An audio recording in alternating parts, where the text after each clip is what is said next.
de retour dans sa province natale après une mission prolongée à Kinshasa.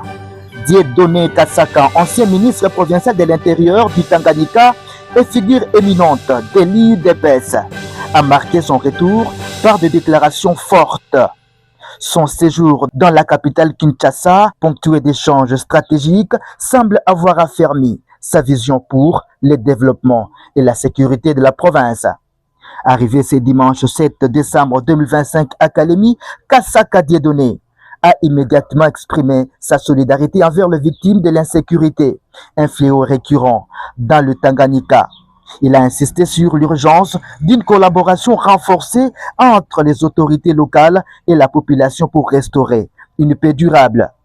Parmi ses priorités, relancer le décollage économique du Tanganyika en capitalisant sur les discussions menées à Kinshasa. Soutenir activement les nouveaux ministres provinciaux de l'Intérieur dans la lutte contre l'insécurité. Porter la vision du président Félix Tshisekedi, dont il a salué les orientations pour la stabilisation du pays. Depuis moi d'abord, je tiens à présenter mes condoléances à toutes les familles qui ont perdu les leurs pendant la période de turbulence due à l'insécurité dans la province, et particulièrement dans la ville de Kalemi. Sûrement, je me suis déplacé pour Kinshasa pour aller répondre à une invitation politique et aussi profiter de rencontrer certains notables, certaines unités de la province Tanganyika, de leur expliquer de vive voix de quoi la province Tanganyika ne dépend pas.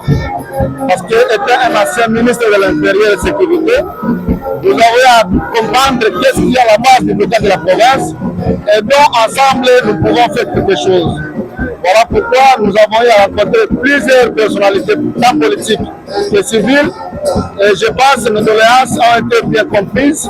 Et dans les prochains jours, je pense, les enfants du Tanganyika de long de peu se mettront ensemble pour voir comment faire décoller notre province qui est le Tanganyika.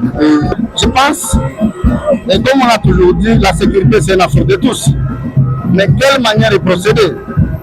Il y a des stratégies que le ministre de l'Intérieur doit nécessairement être appuyé parce qu'il est jeune comme moi. Et nécessairement, je l'ai dit devant le micro, que je vais l'accompagner. Et s'il sera prêt à être accompagné, je suis disposé. Et nous devons nécessairement le faire afin que les investisseurs viennent au Tanganyika. Parce que le Tanganyika, c'est une grande province. Elle est la troisième dans la République. Elle est richement bénie. Mais où est cette richesse? Vous voyez comment la jeunesse est en train de souffrir. Pas d'emploi, juste avec la fonction publique. Nous avons vu comment est-ce que les jeunes se sont dépassés pour passer les tests. Mais aujourd'hui, les résultats, vous en connaissez, vous êtes les hommes des médias.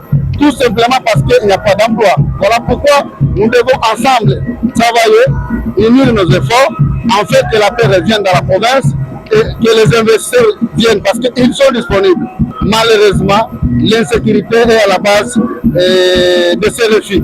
Cadre influent de l'IDPS, Dieudonné Kasaka incarne un pont entre le pouvoir central et les enjeux locaux. Son récent plaidoyer à Kinshasa souligne son rôle clé dans la mobilisation des ressources pour le Tanganyika tout en consolidant sa posture d'acteur politique incontournable.